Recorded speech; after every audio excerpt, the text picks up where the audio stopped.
میرے عزیز، کچھ لوگ ایسے ہیں جن سے عذاب قبر ہوگا ہی نہیں۔ میرے رسول کریم صلی اللہ تعالی علیہ وسلم نے ارشاد فرمایا کہ جو اللہ کے رستے میں شہید ہو گیا، یہ سنن نسائی میں موجود ہے، اسے عذاب قبر نہیں ہوگا، بلکہ ایک حدیث میں تو فرمایا حساب کتاب ہی نہیں ہوگا، اللہ بغیر سوال جواب کے جنت عطا فرما دے۔ کچھ لوگوں کو لوگوں کی بخشش پہ بھی مسئلہ ہی بنتا ہے کہ کوئی بخشا نہ جائے۔ اور ایک صاحب کہہ رہے تھے جی یہ کیا معاملہ ہے کہ جمعے کو بندہ مر گیا یا فلانا ہو گیا تو اس سے حساب کتاب نہیں ہوگا، اتنے بڑے جرم لوگوں نے اتنے پاپ، اور جمعے کو مر گیا تو بخشا جائے گا۔ تو میں نے کہا جرموں کا بھی اسے حساب اللہ لے لے گا، لیکن میاں حساب کتاب کی ڈیوٹی نہ اللہ کی ہے تو بہتر یہ ہے کہ اسی کے ہاتھ میں رہے، تو نہ اپنے ہاتھ میں لینے کی کوشش کر۔ سنن ترمذی کی حدیث۔ ہمیں پتہ نہیں کیا مصیبت ہے، ہمیں پتہ نہیں کیا مسئلہ ہے۔ ایک جنازے سے میں نکلا، آپ یقین کریں کبھی کبھی کلیجہ پھٹ جاتا ہے۔ میں ایک جنازے سے نکلا تو میرے ساتھ ایک بندہ جنازہ پڑھ کے نکلا تو کہنے لگا جی پیر صاحب دیکھیں آج کتنی دنیا آئی ہے، حالانکہ یہ بندہ اس طرح کا تھا، اس طرح کا تھا، اس طرح کا تھا۔ میں نے اسے کہا یار تجھے تو فکر ہی لگ گئی ہے کہیں جنت میں چلا ہی نہ جائے، تو اس طرح کرنا جنت کے دروازے کے سامنے کھڑے ہو جانا ڈنڈا لے کے کہ میں نے نہیں جانے دینا۔ شرم آنی چاہیے ہمیں۔ اللہ فرماتے ہیں جنت اتنی چوڑی ہے جتنے زمین و آسمان، اس کی چوڑائی زمین اور آسمان کے برابر ہے، تو ہم تو اپنے علاوہ کسی کو جانے نہیں دینا چاہتے جنت میں۔ اور بس کریں، جنت خدا کا فضل ہے، اور اللہ فرماتے ہیں میرا فضل میں جسے چاہتا ہوں عطا کرتا ہوں۔ یہ سنن ترمذی کی حدیث، اور اس کے راوی حضرت عبداللہ ابن عمر رضی اللہ تعالیٰ عنہ، نبی پاک علیہ السلام نے فرمایا جو مسلمان جمعے کے دن یا جمعے کی رات کو فوت ہو، اس کو اللہ تعالیٰ قبر کی آزمائش سے محفوظ رکھتا ہے۔ جو جمعے کی رات فوت ہو جائے یا جمعے والے، یعنی جمعے رات اور جمعے کی درمیانی رات چلا جائے یا جمعے والے، تو اللہ اسے عذاب قبر سے۔ تو میرے عزیز، جو بندہ شہید ہو اس سے عذاب قبر نہیں ہوتا، جو آدمی جمعے کے دن یا جمعے کی رات چلا جائے اسے بھی عذاب قبر نہیں ہوتا۔ اور میرے رسول کریم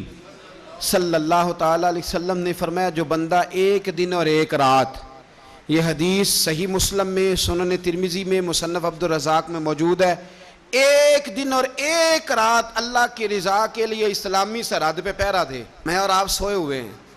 لیکن وہ لوگ جو فوجی بارڈروں پہ کھڑے ہیں، دیکھو مدینے والے محبوب کس کس پہ کرم فرماتے ہیں۔ ساری عمر نہیں، 24-25 سال کی سروس نہیں، فرمایا ایک دن اور ایک رات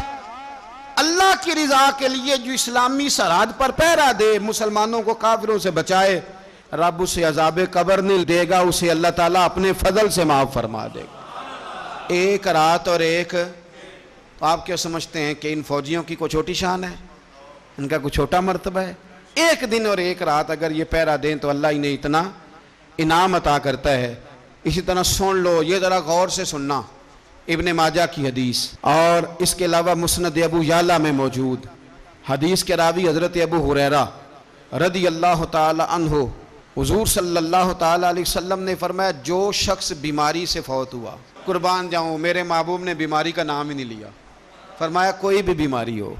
فرمایا جو آدمی بیماری سے فوت ہوا اللہ اسے شہادت کی موت عطا فرمائے گا، اور وہ عذاب قبر سے اور قبر کے امتحان سے بھی محفوظ رہے گا، اور حضور فرماتے ہیں اس کو صبح اور شام جنت کے باغوں میں سے رزق دیا جائے گا۔ جو کسی بھی بیماری سے مرا، یہ لوگ بیماری سے مر رہے ہیں تو لوگوں نے اچھوت سمجھ رہے ہیں، اچھوت، یہ اچھوت نہیں ہے، اس لیے کہ لوارث نہیں، یہ خدا رسول کے ماننے والے ہیں، تم انہیں اچھوت کہہ رہے ہو اور مدینے والے رسول انہیں شہید فرما رہے ہیں۔ حضور نے فرمایا جو بیماری سے مرے شہید ہے، وہ قبر کے عذاب سے محفوظ رہے گا اور جنت کے باغوں میں سے اللہ رزق دے گا۔ لوگ کہتے ہیں دیکھو جی بڑا تنگ ہو کے دنیا سے گیا ہے، تو اس بندے کو بھی عذاب قبر نہیں ہوتا۔ اسی طرح جو بندہ سورہ ملک پڑھتا ہے، سنن ترمذی میں حضرت ابن عباس سے روایت ہے کہ حضور صلی اللہ علیہ وسلم کے ایک صحابی نے ایک جگہ خیمہ لگایا تو وہاں سورہ ملک پڑھنے کی آواز آتی تھی، کوئی بندہ پڑھنے والا نظر نہیں آتا تھا۔